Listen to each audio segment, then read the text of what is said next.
이것이 복음이다. 보라 길 진리 생명이다. 요한복음 14장 6절 말씀입니다. 예수께서 이르시되 내가 곧 길이요 진리요 생명이니 나로 말미암지 않고는 아버지께로 올 자가 없느니라. 아멘. 복음을 설명하죠. 이사야 53장 5절 말씀입니다. 주님이 찔리신 것은 우리 허물 때문이요 주님이 상하신 것은 우리 죄악 때문이라. 주님이 징계를 받음으로 우리가 평화를 누리게 되었고 주님이 채찍에 맞음으로 우리가 나음을 받게 되었습니다. 고린도서 6장 2절 말씀입니다. 이게 다 지금이라는 얘기죠. 은혜 받는 것도 구원받는 것도 지금이다라는 말입니다. 예수님은 성령으로 잉태하였습니다. 6월절 어린 양 예수님이 이 땅에 오셨을 때 우리를 구원하러 오셨는데, 침례받으실 때 우리의 모든 죄가 예수님에게 넘어가고, 그리고 광야에서 세 가지 시험을 예수님이 이기셨습니다. 그리고 3년 반 동안 아버지의 일을 충실히 하시다가 십자가 못 박혀 돌아가시면서 모든 사망까지도 다 끝내셨습니다. 예수님은 이름 자체가 회복자요, 치료자요, 구원자가 되십니다. 예수님은 성령으로 우리와 영원히 함께하겠다. 이것이 바로 임마누엘입니다. 예수님이 우리와 함께 계신다. 하나님이 우리와 함께 계신다. 이런 말씀입니다. 그래서 우리가 이제 거듭난다. 이 땅에 태어난 사람이 새로 태어나서 말씀으로 거듭난다는 것을, 다시 태어났다, 거듭난다, 구원받았다, 첫째 부활에 참여하게 되었다, 이런 말씀으로 성경은 기록하고 있습니다. 사도행전 4장 12절 말씀, 다른 이름으로서는 우리에게 구원받을 만한 이름을 주신 적이 없다라고 되어 있습니다. 갈라디아서 2장 20절 말씀, 내 믿음 말고 예수 그리스도의 믿음으로 살아가야 된다. 그래야 변함이 없다라는 그런 말씀입니다. 베드로전서 1장 9절 말씀입니다. 믿음의 결론이 영혼의 구원을 받는 것이다. 이렇게 되어 있습니다. 누가복음 12장 20절 말씀에 어리석은 사람은 영혼의 구원을 별로 신경 쓰지 않는다. 이런 말씀이죠. 베드로전서 2장 25절 말씀에 영혼의 목자와 감독자이신 예수님에게 우리가 돌아왔다. 이렇게 되어 있고요. 그러니까 영혼의 목자죠. 영혼을 잘 하나님이 다스리고 싶어 하신다는 걸 알 수 있죠. 베드로전서 4장 10절 말씀에 선한 청지기같이 너희가 서로 봉사해야 된다라고 말씀합니다. 다 우리 거 아니다는 얘기예요. 다 주님의 것이다 라는 거죠. 잠언 3장 7절 말씀, 스스로 지혜롭게 여기지 말지어다. 여호와를 경외하며 악을 떠날지어다 라고 말씀합니다. 고린도전서 10장 12절 말씀, 선줄로 생각한 자 넘어질까 조심하라 라고 되어 있어요. 한 걸음이라도 전진해 나가셔야 합니다. 회개라고 하는 것은 앞으로 한 걸음 내가 더 전진하기 위해서 하나님 앞에 결심하고 고백하는 것을 말하는 거거든요. 그래서 회개했으면 반드시 그 다음 날은 한 걸음 더 앞으로 나가 있었어야 돼요. 회개했으면 죄송합니다, 잘못했습니다, 이렇게 회개했으면요, 다시는 그렇게 안 하려고 한 걸음이라도 앞에 나가서 그 생각을 떨쳐버리고 더 좋은 방향으로, 선한 것으로 행동에 옮길 수 있는 사람이 돼야 됩니다. 그것이 회개한 사람의 태도예요. 그러니까 회개한다, 잘못했습니다, 죄송합니다, 말로 그러는 게 아니라 진짜 행동으로 자기 자신이 한 걸음이라도 앞에 나아가는 그 행동으로 보이는 것이 회개입니다. 말로 그러는 건 아니죠. 말로만 그러면 안 됩니다. 우리 성경은요, 머리, 목, 몸, 다리로 이루어졌습니다.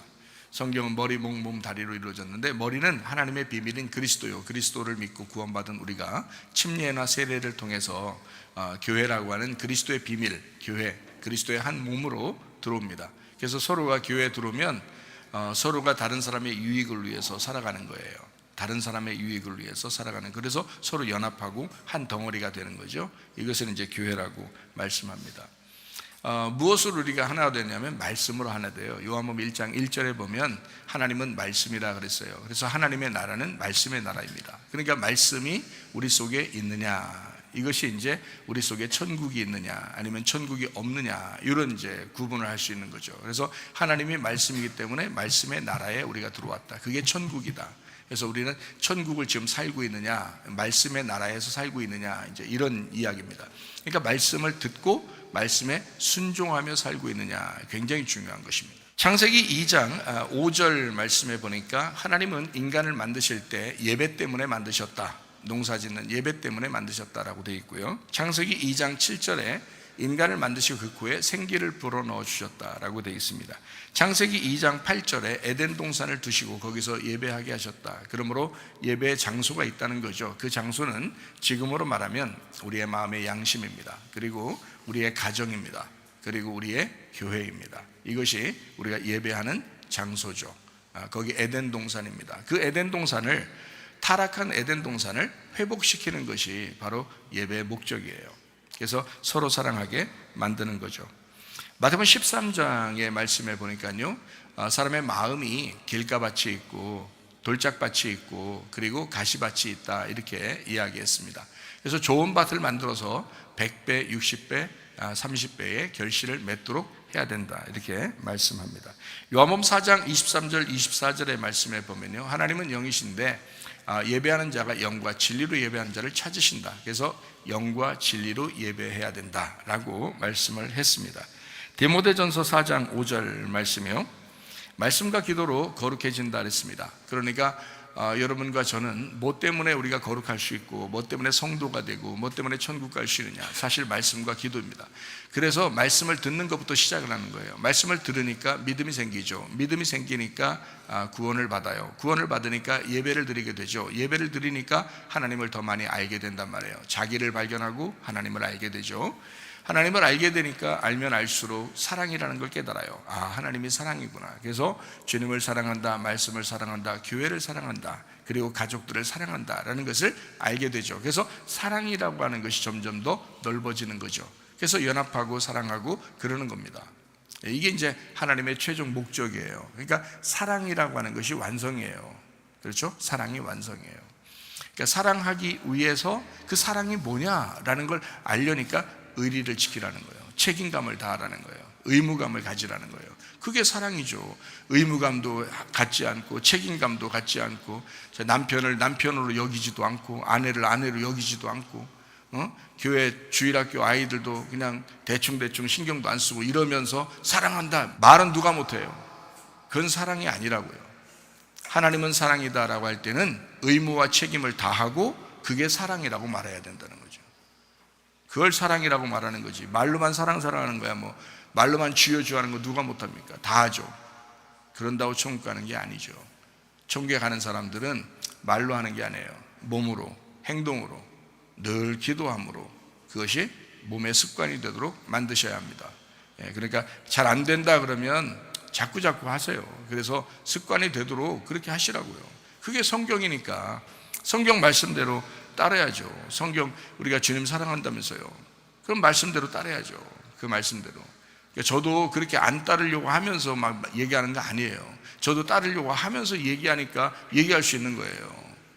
누가 이혼 상담한다고 그러면 다른 데 안 가고 저한테 오더라고요. 왜 그런지 알아요? 왜 그러냐면 목사님은 그렇게 진짜 사니까. 목사님은 그렇게 진짜 사니까 저한테 와서 상담하더라고요. 그렇게 얘기한다더라고요. 그러면 제가 틀림없이 뭐라 그래요? 서로 연합해야 돼. 서로 사랑해야 돼. 한쪽이 죽어야 돼. 그래서 상대방을 살려야 돼. 반드시 저는 그렇게 얘기하죠. 그걸 알면서도 그 소리 듣고 싶어서 오는 경우도 있어요. 왜? 목사님은 그렇게 얘기할 걸 아니까. 늘 그렇게 얘기하고 목사님도 그렇게 살아가려고 하니까. 그걸 아니까 저한테 오잖아요. 그러니까 말로만 주님 사랑한다고 하지 말고 말씀과 기도로 거룩해지고 진짜 의무와 책임을 다하면서 교회를 사랑한다, 주님 사랑한다, 말씀 사랑한다, 이렇게 말도 해보시라는 거죠. 진짜 의무와 책임을 다하는 가운데 사랑이 나오는 거다. 그게 진짜 사랑이죠. 말로 하는 게 아니다. 요한복음 8장 32절 말씀입니다. 진리를 알지니 진리가 너희를 자유롭게 하리라 했습니다. 진리가 오면 우리를 자유롭게 한다. 왜? 진리라는 건 죽음이니까. 죽음이니까 그것이 오면 자유롭게 되죠. 죽고자 하는 자가 뭐든 못하겠어요. 그렇죠? 죽으려고 하는데 뭐는 못하겠어요. 그래서 진리 가운데는 자유가 오는 거예요. 죽고자 하니까 마음이 편안해지는 거죠. 그래, 뭐 까짓 거 죽으려고 하는데 그러니까 다 할 수 있는 거예요. 그래서 자유롭다는 거예요. 진리는 자유를 가져온다는 거죠. 그리고 참된 것은 자유를 가져오죠. 거짓은 이렇게 뭔가 부담스러워지죠.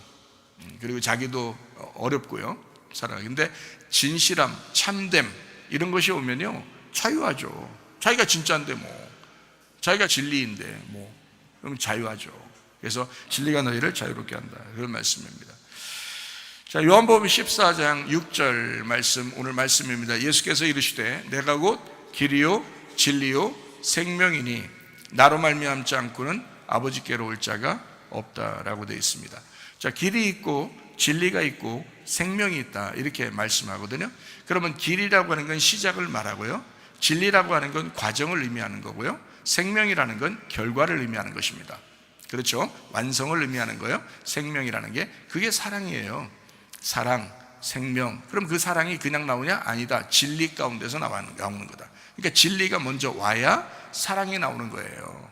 그러니까 무조건 여러분 남녀간에 그런 사랑한다고 사랑하는 줄 알죠? 아니에요. 진리가 그 속에 들어와야 진짜 사랑이 나오기 시작하는 거예요. 진리가 안 들어오면 진짜 사랑이 아니에요. 그때는 가짜 사랑이라고요. 아직 가짜 사랑이라고. 진리가 온 다음에 생명이 나오는 거고, 진리가 온 다음에 진짜 사랑이 나오기 시작하는 거예요. 그러니까 진리를 부지런히 알려고 해야죠, 여러분. 길이라고 하는 것은 시작을 의미한다고요. 애굽과 같다고요. 진리라고 하는 것은 광야로 나오는 거라고요. 광야에 나오면 자기가 다 벗겨지는 거예요. 자기가 다 벗겨지는 거예요. 자기가 하나도 필요 없는 거예요. 그게 광야라고요. 하나님이 위에서 만나로 내려주셔야지만이 먹고 살 수 있는 곳, 그게 바로 광야란 말입니다. 그러니까 광야에 나오면 다 벗겨지죠. 그걸 진리라고 그러는 거예요. 그래서 진리가 선포되는 곳, 이게 광야라고요. 광야의 말씀, 광야의 말씀, 여기가 교회라고요. 교회. 그래서 진리의 말씀이 여러분에게 이제 선포가 됩니다. 그러면 가나안 땅으로 하나님이 인도하시죠. 그럼 거기에 가면 이제 생명이 오는 거예요. 사랑이 오는 거예요. 서로 연합하는 거예요. 서로 평화하는 거예요. 서로 행복한 거예요. 그러니까 하나님은 길에서 진리로, 진리에서 생명으로 우리를 인도한단 말이에요. 어떻게 해주려고요? 천국을 주려고요. 천국을 주려고, 사랑을 주려고요, 행복하게 하려고요, 우리를 생명을 주려고요. 그러려고 하나님은 길, 진리, 생명으로 인도하는 것입니다. 이걸 누가 다 했어요? 예수님이요. 예수님이 다 했으니까 우리는 따라가는 거예요. 주님을 말씀만 순종하려고 해보세요, 여러분. 따라가게 돼 있습니다. 말씀 순종하지 않으려니까 못 따라가는 거예요, 여러분. 부담스럽고 자기가 안 하려고 하니까. 근데 해보려고 하세요. 죽고자 하는 자는요, 진리 가운데 있는 자는요, 참된 자는요, 자유합니다. 할 수 있습니다. 누구나 다 할 수 있습니다. 하고자 안 해서 그런 거잖아요, 여러분. 솔직히 말해서 양심에 손 얹고 한번 생각해. 하고자 안 하려니까 그런 거지. 하고자 하면 다 할 수 있죠, 솔직히. 안 그렇습니까? 하고자만 한다면 다 할 수 있어요. 남편 존경할 수 있어요, 여러분. 자기 의식적으로도 존경할 수 있는 거예요. 머리가 그렇게 나빠요? 의식적으로라도 존경할 수 있는 거라고요, 여러분. 아내 사랑하는 거요? 아니, 의식적으로라도 사랑할 수 있는 거라니까요, 여러분. 말하면 듣는 거예요. 이게 하나님 말씀이라고요. 목장소를 연합하고 사랑하는 거요? 의식적으로라도 할 수 있었어요. 그죠? 할 수 있어요. 뭘 못합니까? 다 할 수 있죠. 교회 와서 교회 중심으로 살아가는 거 할 수 있습니다. 생각이 안 나고 생각을 안 하려고 그러고 자기가 순종을 안 하려고 해서 그런 거죠. 그러니까 순종하려고만 하면요, 가능합니다. 죽고자 하는 자는 살게 돼요. 진리 가운데 있는 자는 생명을 얻게 되어 있습니다. 자유하게 돼요. 생명을 얻게 돼요. 사랑하게 되어 있습니다. 그게 하나님 말씀을 아는 목적인데요. 마음의 천국을 가져오고, 가정의 천국을 가져오고, 교회의 천국을 가져오고, 더 나아가서 다른 사람들에게 더 유익하게 하려고 말씀 듣는 거 아닙니까? 말씀 듣는 목적이 뭐예요, 여러분은요? 말씀 한번 듣고 오늘 말씀 들었으니까 끝, 예배 오늘 드렸다, 이거예요? 아니에요. 말씀을 듣는 목적은 사랑하기 위해서입니다. 말씀을 듣는 목적은 생명을 나누기 위해서입니다. 이해가 되시겠어요? 그 생명을 나누는 장소가 가정과 교회라고요. 그러려고 말씀을 듣는 거라고요. 말씀 듣고 순종하는 목적이 있다고요. 괜히 말씀 듣고 그냥 앉아서 예배 끝 하고서 그냥 갔다. 그 말씀 들은 목적이 없지. 말씀 들으려고 했던 게 아니지. 그냥 자기 혼자 왔다 그냥 간 거지. 왜냐면 안 오면, 예배 드리러 안 오면 좀 찝찝하고 뭔가 무슨 큰일 벌어질까 봐. 그래가지고 교회 와서 예배 드리고 가야 그래도 좀 마음이 한가지니까 뭐 그런 거. 이건 문화생활이죠. 이거는 세상적인 종교생활, 문화생활입니다. 기독교의 예배생활은요, 그런 게 아니에요. 우리 몸으로 삶의 예배가 되게 하기 위해서 모여서 예배하는 겁니다. 삶의 예배는 또 모임의 예배를 갖기 위해서고요, 모임의 예배는 삶의 예배를 드리게 하기 위해서예요. 삶의 예배는 모임의 예배를 드리게 하기 위해서예요. 어때요? 이 삶이, 그러니까 온통 우리의 삶이 예배처럼 돼야 된다. 그 예배가 뭐냐 이거야. 예배 드리는 목적, 말씀 듣는 목적, 말씀의 삶을 살라는 거잖아요. 말씀의 삶을 사는 게 뭐예요? 사랑이잖아요. 말씀의 삶을 사는 게 뭐예요? 다른 사람에게 생명을 주는 거잖아요. 이해가 되시겠습니까? 그러려고 기독교인들이 있는 거예요. 근데 기독교인들이 그런 삶을 살지 못해서 왜? 문화생활했고 종교생활했고 그렇게 예배 드리다 다 갔으니까 자기 생활은 생활대로, 예배는 예배대로 그렇게 시간 한번 때우기 식으로 예배 드리고 갔단 말이에요. 그렇게 생활하니까 기독교인들이 요구도 먹는 거 아닙니까? 생각을 해보세요. 양심의 손을 얹고 생각해 보시라고요, 여러분. 오늘 양심을 많이 찾네요. 하여튼 양심의 손을 얹고 자기 남편을 존경하는지 생각해보고, 양심의 손을 얹고 자기 아내를 진심으로 사랑하는지 생각해보고, 정말 양심의 손을 얹고, 그게 양심이 에덴 동산이니까 그 에덴 동산을 회복해 보라고요. 교회에 정말 사랑하고 있는지 이 에덴 동산 여기를 회복해 보라고요. 마음의 양심의 손을 얹어 보라고요. 자기보다 교회를 정말 사랑하고 있는지, 다른 사람을 위해서 유익하게 만드는 것, 이것이 생명이라고요. 그게 사랑이라고요. 그 왜 있어요? 진리가 왔으니까 그렇게 하는 거예요.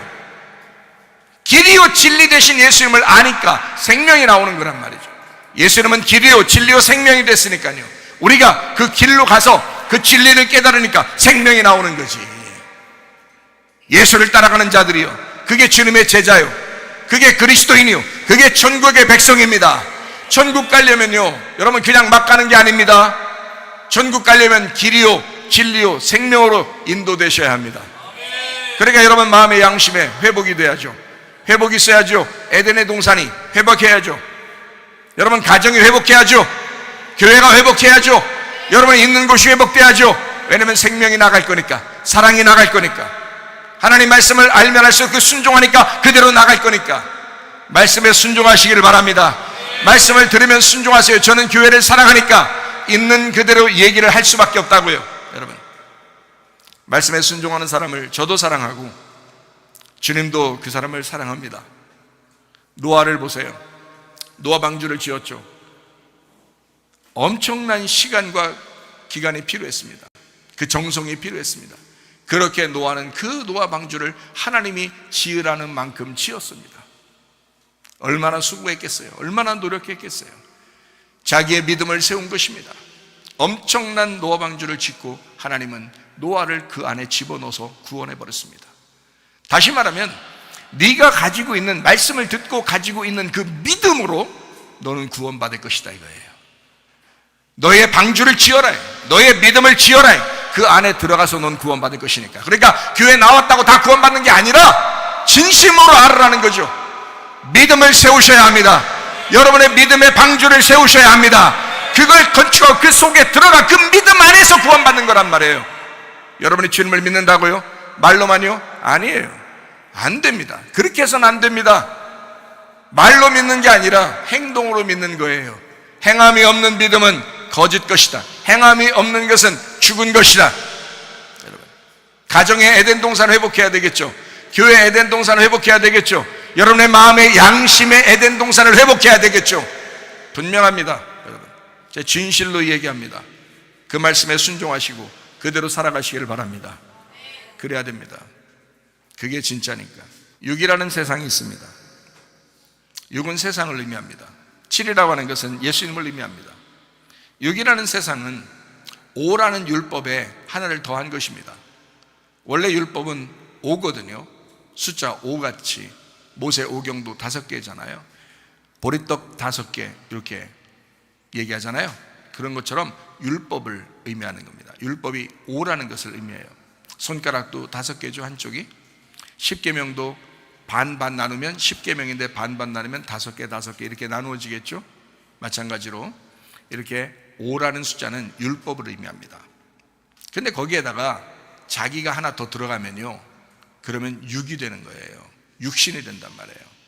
자기가 하나 더 들어가면. 거기에다가 예수님을 만나게 되면 7이 되는 거예요. 예수님이 7이라고 그런 거예요, 자기를. 그래서 요한복음 4장에 보면 사마리아 여자가 나옵니다. 사마리아 여자가요, 남편이 5명이 있었어요. 그 말은 사람들은 남편 5명 있었구나, 저런 창녀, 그래서 저렇게 더러운 여자가 예수님 만나서 구원받았구나, 이렇게 말하겠지만 저는 성경을 그렇게 보지 않습니다. 사마리아 여자는 율법 안에 찌들어 율법으로 살아가던 여자고 자기가 정죄받은 여자예요. 율법으로 정죄받은 여자라고요. 이미 죄인으로서 정죄받은 여자란 말입니다. 그런데 지금 집에 있는 여섯 번째 남편도 자기 남편이 아니라는 거예요. 그러면 성경에 말하는 여섯은 여섯째 날에 인간을 창조하시고 짐승을 만들었어요. 짐승과 사람을 같이 만들었습니다. 그게 여섯째 날이에요. 그러니까 6이라고 하는 숫자는 이 세상을 의미하고 나라는 것을 의미합니다. 세상에 나라는 것을 의미하는 게 6이라는 숫자예요.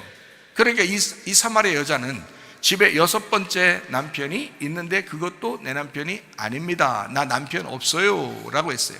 그러니까 예수님이 정확하게 찝어줍니다. 너 5명 남편이 있었지. 그런데 여섯 번째 있는 남편도 네 남편이 아니지. 네가 잘 말하였도다. 이렇게 말했습니다.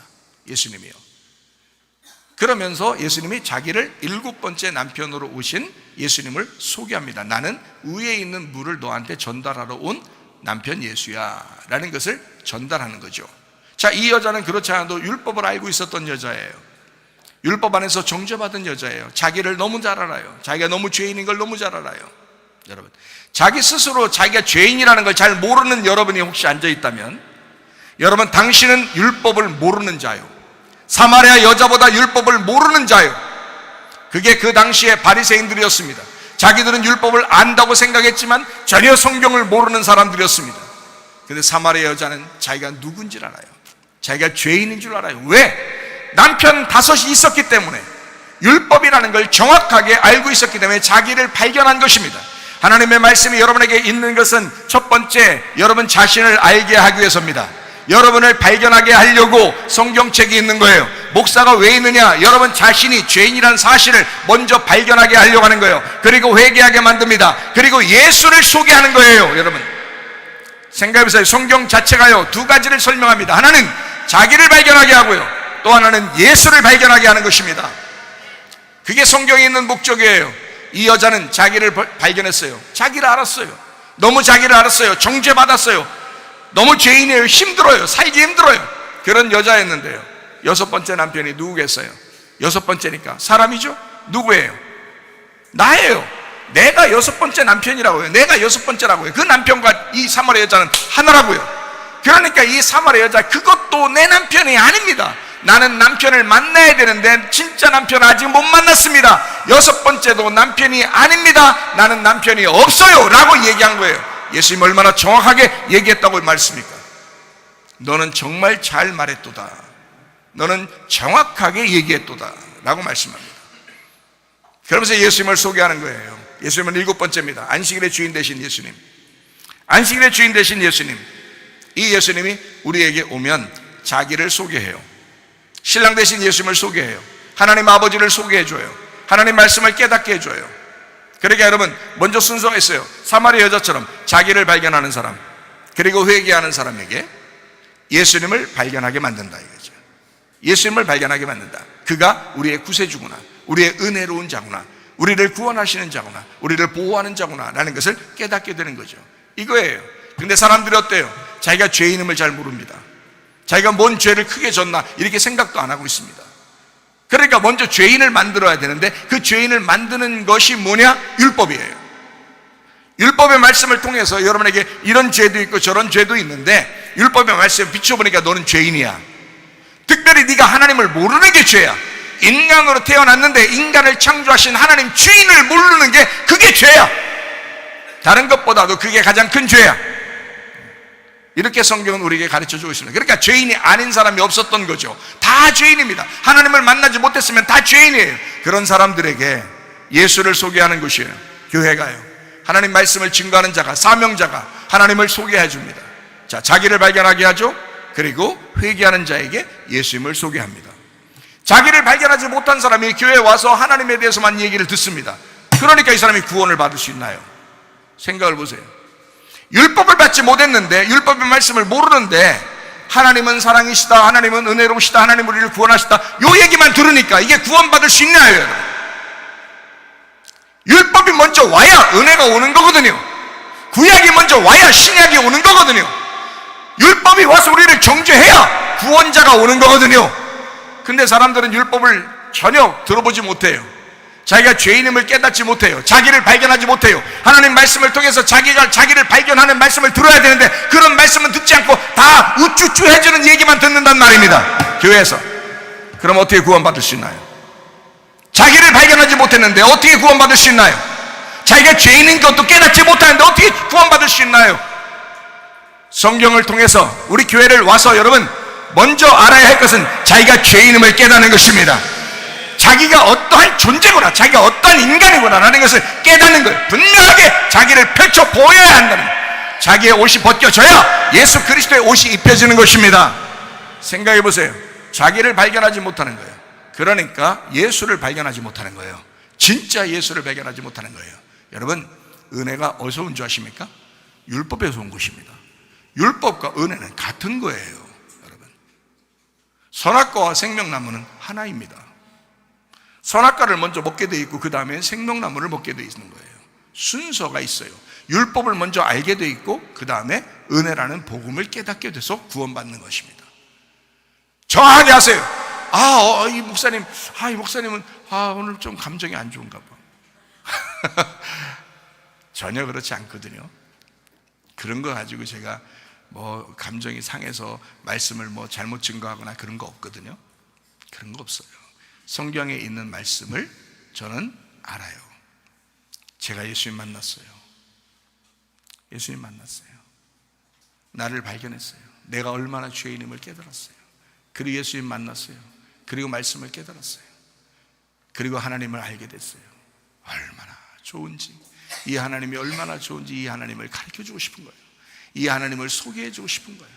근데 사람들이 방종하고 있어요. 자기를 몰라. 자기를 너무 몰라. 근데 이 사마리아 여자는요, 자기를 너무 잘 알았어요. 남편 5이 있었는데 지금 있는 남편도 내 남편이 아닙니다. 나는 남편이 없어요. 나는 남편이 필요합니다. 남편이 오게 되면요, 메시아가 오게 되면요, 나에게 예배를 가르쳐 줄 거예요. 이 여자는 예배를 그렇게 드리고 싶었던 거예요. 생각을 해보세요. 여러분, 예배를 정말 사모하십니까? 이 사람은요, 하나님을 발견한 사람, 메시아가 온 사람, 구원자가 온 사람, 예수를 만난 사람이 예배를 사모하게 되어 있습니다. 그렇지 않은 사람은 사모하지 않아요. 예배를 사모하라고 아무리 얘기해도 사모하지 않아요. 왜? 자기가 사마리아 여자 같지가 않거든요. 사마리아 여자 같은 사람이 메시아를 기다리는 거예요. 구원자를 기다리는 거예요. 예배 드리고 싶다는 거예요. 이 사람은. 그게 요한복음 4장의 특징입니다. 요한복음 4장, 놀라운 이야기예요. 놀라운 이야기. 이 여자는 죄인이었습니다. 자기가 죄인임을 깨달았습니다. 그리고 그 여자가 예수를 만났습니다. 7번째 남편이신 예수, 그 7번째 남편이신 안식일의 주인 되는 예수 그리스도를 만났어요. 만나니까 어디로 옮겨가요? 6이 7을 만나고 그 다음에 어디로 가겠어요? 8로 가는 겁니다. 그래서 교회가 되는 것입니다. 교회는 여러분이 다니는 게 아니라 교회가 되는 것입니다. 교회가 되는 거. 자, 6을 위해서 7이라는 예수님이 왔어요. 7은 자기가 죽는 거예요. 자기가 죽는 게 7이에요. 그리고 8로 부활하십니다. 그리고 그 부활한 곳에 이 6에 있던 자들을 끌어들이는 거예요. 6에 있던 자들이 7을 만나잖아요. 그러면 예수의 죽음을 깨달아요. 그러면 그 사람들을 끌어들여서 8로 만드는 겁니다. 그게 안식 후 첫날 부활이에요. 그래서 교회를 만드는 거예요. 여러분, 교회는 다니는 게 아니라 교회가 되는 거예요. 교회는 정확하게 아셔야 돼요. 8이 되는 거예요. 8이 주의 친절한 팔에 안기세요. 8이 되는 거예요. 참 놀라운 일인데, 참 놀라운 말씀인데 눈빛이 하나님의 의도가 명확합니다. 그래서 성경은 이게 3일길을 우리에게 얘기해요. 1층, 2층, 3층.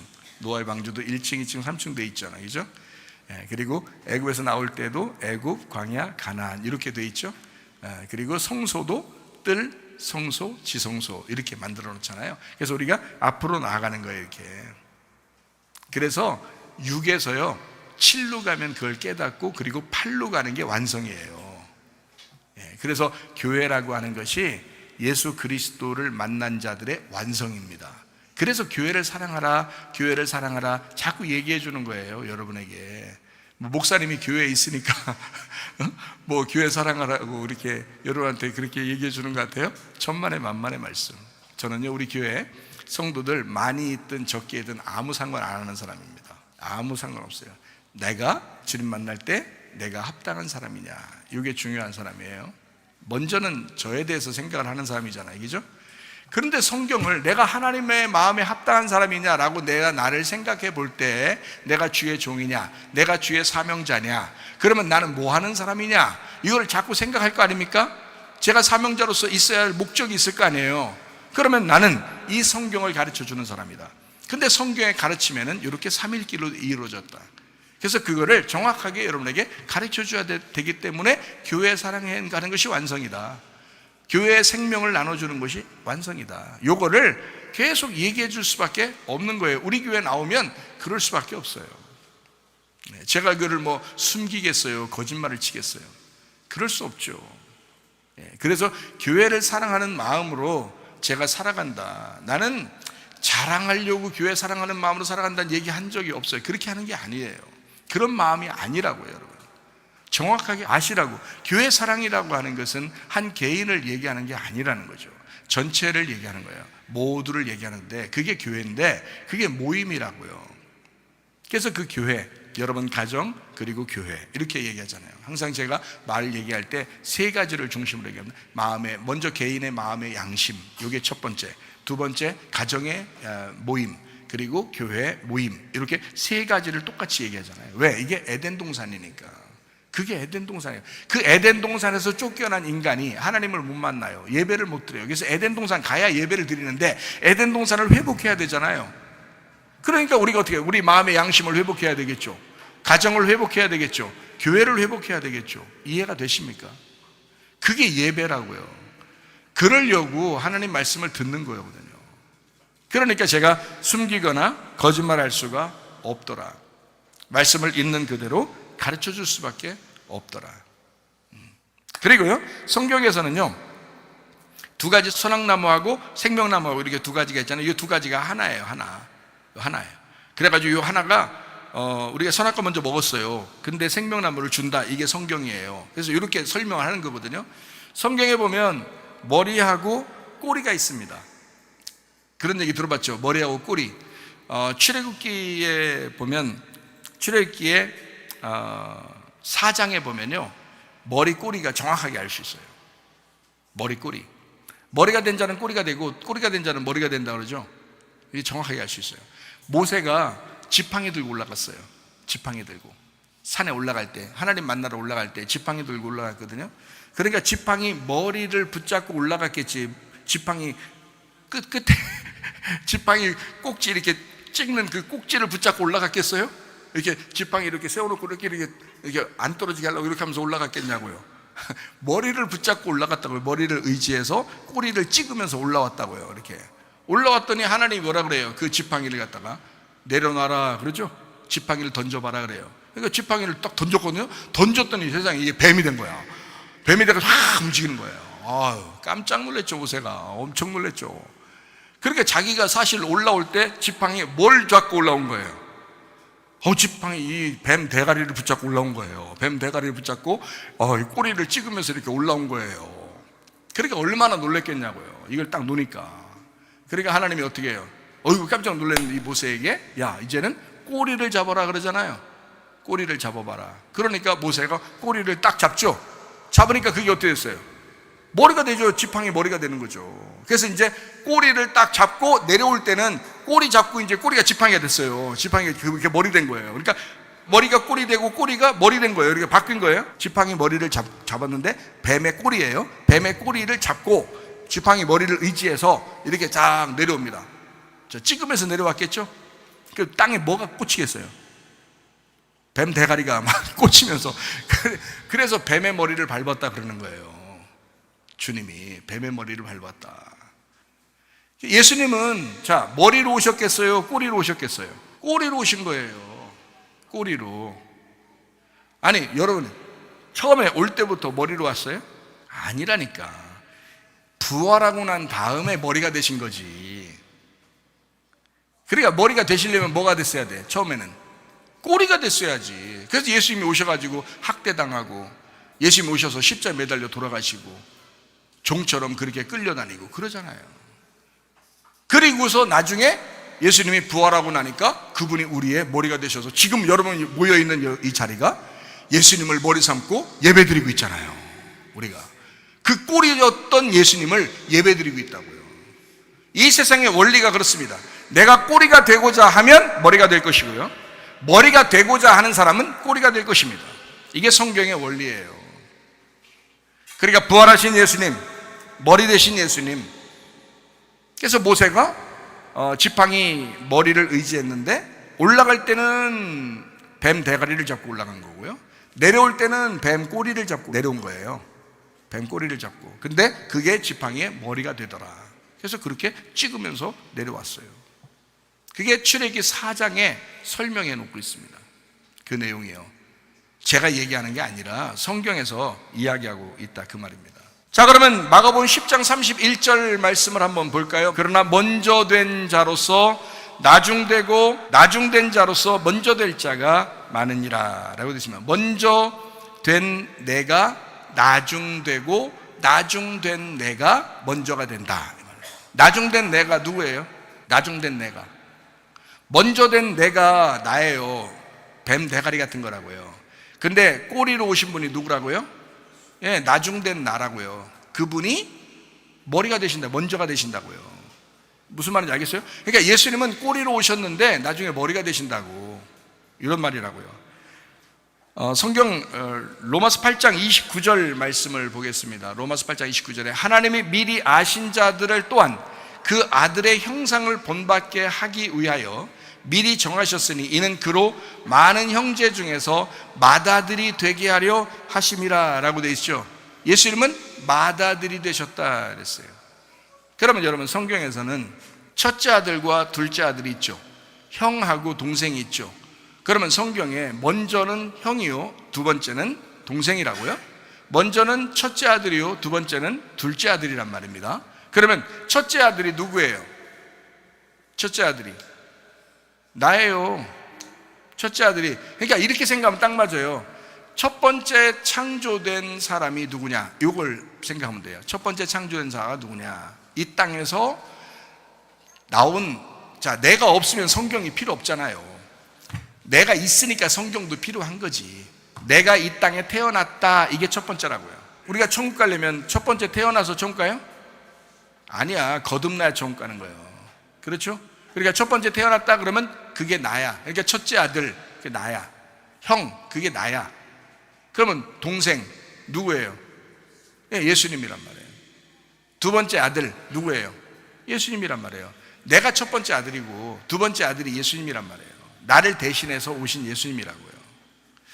그럼 이 사실을 깨닫게 해주려고는 누가 있어요? 첫째 아들, 형이라고 하는 걸 깨닫게 해주려고는 성경에 누가 나타나면 선지자 모세가 나타나는 겁니다. 그래서 율법을 알려줘요. 그래서 나를 발견하게 만드는 거라고.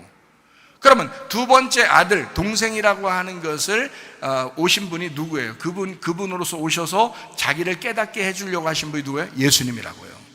그래서 그분을 우리가 믿고 구원받게 만드는 거죠.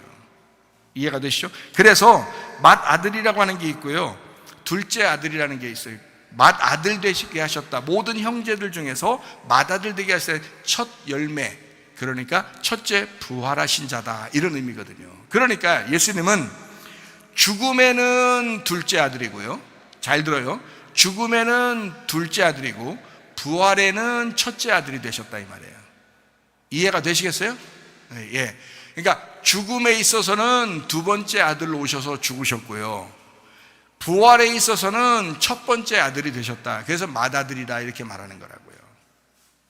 자, 이해가 되시죠? 로마서 8장 29절 말씀을. 예, 그래서 맏아들이 되게 하셨다라는 그런 말씀을 하고 있는 것입니다.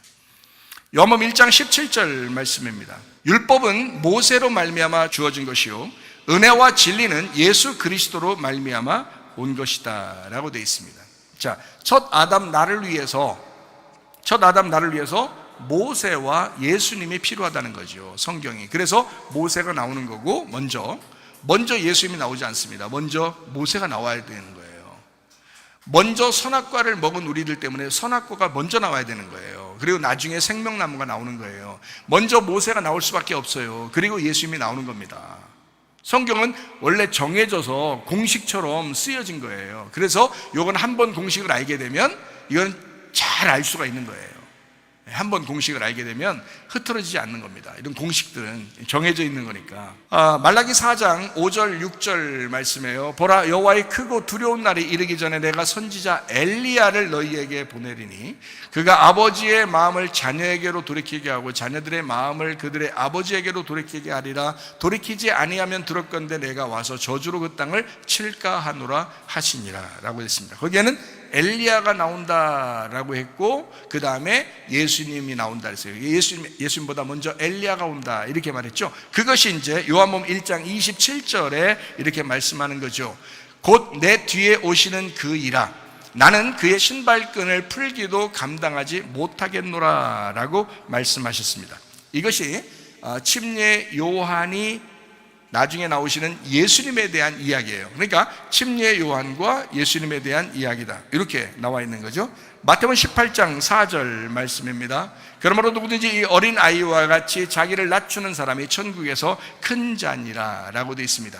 마태복음 23장 11절 말씀이요, 너희 중에 큰 자는 너희를 섬기는 자가 되어야 하리라. 자, 먼저 된 자가 나중되고 나중된 자가 먼저 된다라고 하는 것을 알 수 있죠. 자, 작은 자가 누구예요? 그러니까 예수님을 의미하는 거죠. 그래서 작은 자를 사랑해 줘야 된다, 돌봐줘야 된다라고 하는 것은 예수를 대할 때 존중해야 된다라는 그런 의미죠. 그러니까 예수님이라고 하는 분은 은혜로 오셨다고요. 자, 율법이라고 하는 것이 있고 은혜라고 하는 것이 있어요. 율법 10계명이 대표적이죠. 마태복음 22장에 나와 있는 이야기들입니다. 마태복음 22장에 나와 있는 이 이야기들은 바로 첫째 계명과 둘째 계명에 대한 이야기예요. 하나님 사랑, 이웃 사랑에 대한 이야기.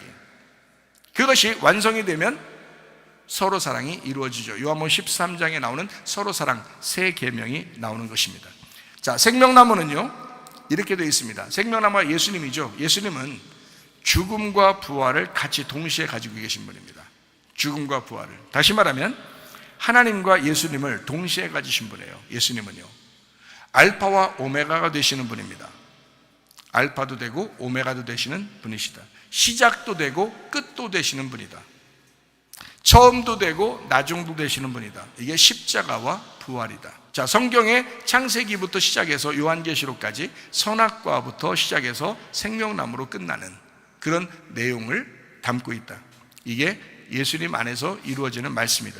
진정한 복음은 십자가의 죽음입니다. 그것이 진정한 복음입니다. 교회 오시면 여러분 룰루랄라 하려고 교회 오는 게 아닙니다. 사실은 십자가의 복음을 깨달으려고 교회 나오는 것입니다. 죽음이 있는 곳에 부활의 영광이 있기 때문에 그렇습니다. 죽음이 있는 곳에, 부활의 영광이 있는 곳에 성령님이 임재합니다. 그러니까 하나님의 성령을 받은 사람은 어떤 사람이 돼요? 부활의 영광이 임재하는 곳, 그곳에 성령님이 임한다. 그러니까 성령이 임한 사람은 부활의 영광이 있는 사람이죠. 부활의 영광이 있는 사람은 반드시 주님의 십자가를 붙든 사람이란 말이죠. 그러니까 교회에 와가지고 여러분에게 지적하고 얘기하고 하는 것들이 어떤 면에서는 여러분 십자가의 고통이겠죠. 그렇지만 그걸 통해서, 그 십자가의 고통을 통해서 부활의 영광에 이르도록 하려고 하는 그 목회자의 그 간절한 마음이 있다는 것입니다. 부활의 영광에 이르러야 하나님의 성령께서 임하시니까 성령의 임재가 있는 모임이 바로 교회입니다. 교회는 진리의 말씀이 흘러나오는 곳입니다. 길이 되신 예수님, 그 진리가 되신 예수님을 배우는 곳이죠. 그래서 우리도 그 진리 가운데 거하여 살려고 하는 곳, 그게 바로 교회입니다. 영이신 말씀의 하나님이 진리로 이해되어지는 곳, 이게 바로 교회입니다. 그래서 하나님의 말씀을 여러분이 듣고 이런 말씀들이었구나라고 깨닫게 되는 곳, 성령님이 오시면 하나님 말씀을 깨닫게 됩니다. 요한복음 14장 26절 말씀입니다. 보혜사 곧 아버지께서 내 이름으로 보내실 성령, 그가 너희에게 모든 것을 가르치시고 내가 너희에게 말한 모든 것을 생각나게 하시리라. 하나님의 성령이 와야 하나님 말씀을 알게 됩니다. 그러니까 하나님 말씀을 깨닫기 전에는 여러분 말씀을 들어야 되죠. 말씀을 들으면 믿음이 생기고, 믿음이 생겨야 구원을 받아요. 구원을 받아서 예수의 십자가를 붙들게 되면요, 그러면 하늘 부활의 영광에 동참하게 됩니다. 그러면 그 부활의 영광에 동참하게 되면 하나님의 성령이 여러분에게 임재하게 되고 충만하게 임하게 되죠. 하나님 말씀을 듣고 믿음 생긴 사람이 구원을 받았다? 근데 그 구원이 영원해야죠. 변함이 없어야죠. 사실 믿음이 끝까지 가야죠. 근데 그 끝까지 가는 그 믿음은 성령의 충만함이 와야 된단 말이죠. 그 성령의 충만함이 우리의 속에 있으려면 하나님 말씀과 기도로 충만해야 합니다. 그게 성령 충만이거든요. 하나님의 성령이 있는 곳, 하나님의 성령께서 말씀을 가르쳐 주시는 곳이다. 그래서 하나님 말씀을 가르치는 곳, 이게 바로 교회예요. 이게 에덴 동산이고요. 하나님 말씀이 있는 곳, 너무너무 감사하잖아요.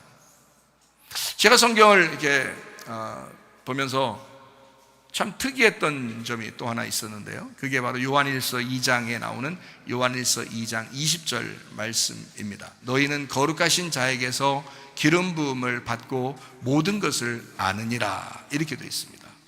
이건 뭐 하나님의 말씀에 대한 이야기죠. 하나님 말씀을 다 아느니라 라고 이런 말씀이었는데, 요한일서 2장 27절에도 똑같은 말씀을 하고 있습니다.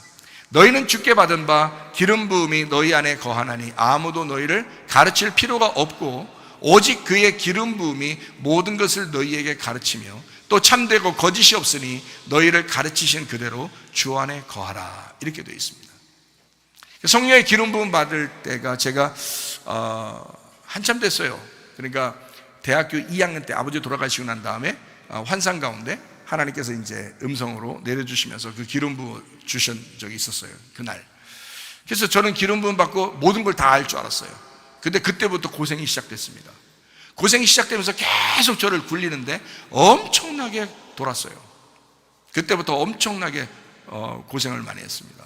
한 14년 정도를 고생했습니다. 그리고 난 다음에요, 14년 정도를 고생하고 그 다음에 제가 너무 죽을 것 같아서 하나님 앞에, 하나님, 나를 하나님이 크게 써주지 않아도 좋으니까 진짜 나를 하나님 부르셨다, 하나님이 쓰시겠다 라고 그러면 오늘 쇼부 봅시다.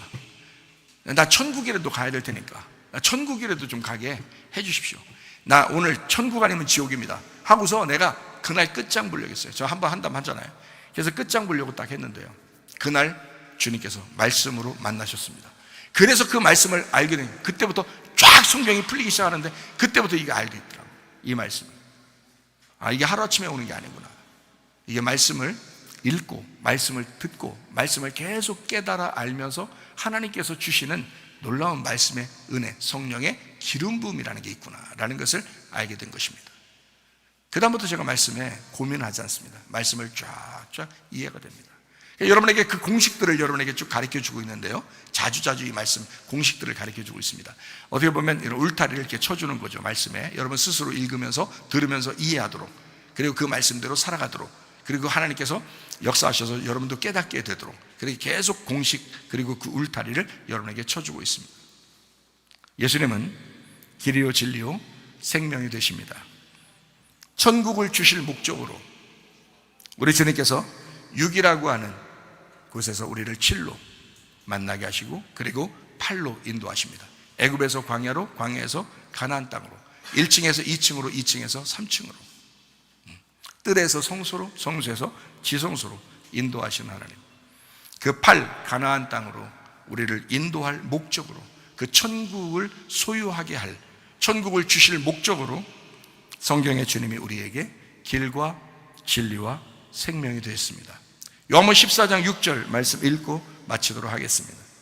예수께서 이르시되 내가 곧 길이요 진리요 생명이니 나로 말미암지 않고는 아버지께로 올 자가 없느니라. 이미 완성된 성경으로 사는 우리들, 하나님 말씀에서 영혼의 답을 찾고 살아가시기를 바랍니다.